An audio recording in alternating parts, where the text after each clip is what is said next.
Attention, lockdown, lockdown. Lock the doors. Stay away from the windows.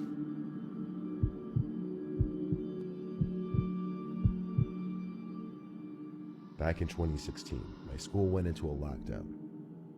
I was in my senior year and it was the last week of school, so everything was kind of chill and laid back at that point. My friend, who we all used to call Moose, was cutting class with me to smoke in my car in the senior parking lot. One of our friends, Mario, who was in the lunchroom, texted me to come chill with him, so Moose and I started walking back to the school. As we were about to enter through one of the discreet back doors of the school by the band and chorus rooms, Mario texted me saying the school was going into lockdown, and he was right. As we entered through the still unlocked back door, we noticed the red lockdown lights flashing in the tiny band hallway. We walked through the empty hall. This was the quieter section of the school with less foot traffic since we were far from the regular classrooms. I was texting Mario asking him what was going on and if it was just a drill. Moose and I stood in the hallway waiting for an answer.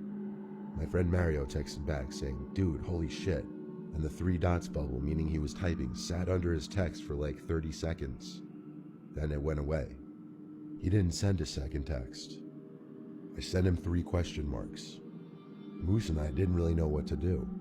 The main hallway lights were shut off, and all that lit up the halls were the backup lights and the red flashing lockdown lights. There were no teachers anywhere to tell us what to do, so we just chilled in the hallway. We tried opening the doors to the auditorium, but they had already been locked. Moose then tapped my shoulder and pointed down the hallway. All the way down, there was someone dressed in black fast approaching, like speed walking down the hall in our direction. At first it looked like a teacher, but as he got closer, we realized he was wearing some kind of white mask.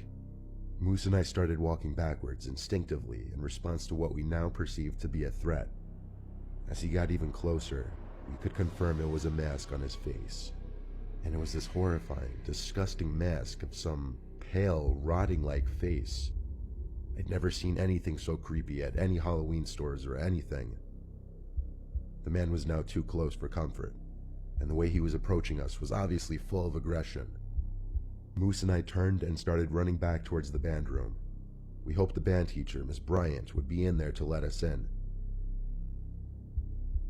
We got to the door, which was locked, and started pounding on it, but we didn't have time to wait.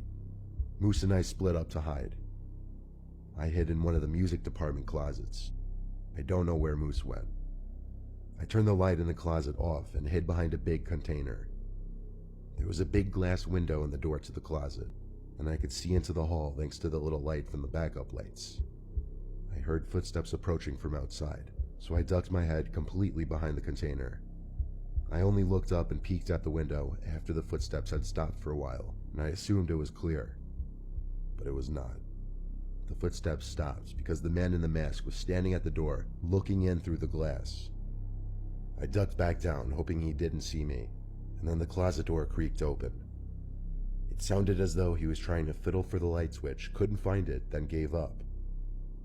I heard footsteps quickly walk away, matching his speed walking pace from just before. I took out my phone to text Moose to see if he was alright, and I saw I had a long text from Mario. He explained that a student was stabbed in the bathroom by some masked man with a blade.